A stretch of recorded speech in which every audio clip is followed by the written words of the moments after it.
আসসালামু আলাইকুম সুপ্রিয় শিক্ষার্থীরা, আজকে সি প্রোগ্রামিংয়ের বেসিক স্ট্রাকচার নিয়ে আমি কথা বলবো। আমি কোডিংটা লিখেছি, অর্থাৎ স্ট্রাকচারটা লিখেছি, তোমরা দেখো। এখানে হ্যাশ ইনক্লুড stdio.h এটা একটা হেডার ফাইল, তারপরে হ্যাশ ইনক্লুড stdio.h এটা একটা header file. Int main second bracket, এখানে ফাংশন লিখেছি cl আর scr parenthesis, printf function return 0।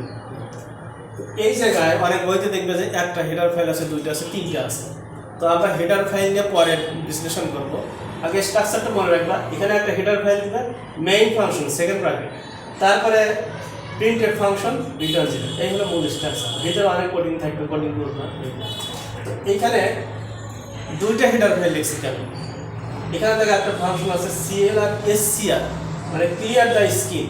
এই ফাংশন যখন আমরা ব্যবহার করব বা তোমরা করবে, তখন এই ফাংশনটা কোন হেডার ফাইলের মধ্যে আছে? coinio.h হেডার ফাইলের মধ্যে আছে, যার জন্য এই ফাংশনের কারণে আমরা এই হেডার ফাইলটা লিখছি। আর যদি এটা না লিখি তাহলে একটা হেডার ফাইলে আমাদের চলে যেত।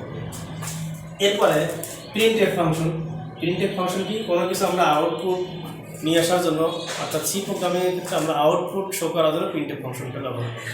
প্রিন্টের এই ডাবল কোটেশনের মধ্যে যে মেসেজটাই লেখা হবে সেটাই প্রিন্ট হবে। এরপর রিটার্ন 0, ইন্ট মেইন থাকলে আমাদের রিটার্ন 0 দিতে হবে। তো এইটা অনেক সময় সাপেক্ষ, ব্যবহার অন্যদিন করাবো যে ইন্ট মেইনটা কি, কেন int মেইন লিখছি আর রিটার্ন 0 কেন, অর্থাৎ আমরা ইন্টিজার টাইপ লিখছি, প্রোগ্রামটা আবার ইন্টিজারই টাই আমাদের রিটার্ন দেবে, মূলত এই। তো আশা করি তোমরা বুঝতে পারছো। অর্থাৎ আমরা প্রথমে এই প্রোগ্রামিংয়ের জন্য সবগুলো বোঝার দরকার নেই, এখানে হেডার ফাইলটা কি, এত মূলত এই স্ট্রাকচারটা মুখস্থ রাখা। প্রথমে আমরা কী করবো, হেডার ফাইলটা মুখস্থ রাখবো যে হেডার ফাইল ইনক্লুড করতে হয়। এই যে ইনক্লুড, তার আগে হ্যাশ লিখতে হয়। আচ্ছা, আর দুইটা কেন লিখছি? এটা এই ফাংশনের জন্য এইটা। তারপরে মেইন ফাংশন সেকেন্ড ব্র্যাকেট করবো, তারপরে আমরা কোডিং করবো, লাস্টে প্রিন্টএফ দেবো, রিটার্ন 0 দেবো, প্রোগ্রামটা শেষ। তো এইভাবে আমরা প্রাথমিক অবস্থায় প্রোগ্রামগুলো শুরু করবো, তারপর আস্তে আস্তে আমরা ডিটেলসে যাবো। ধন্যবাদ।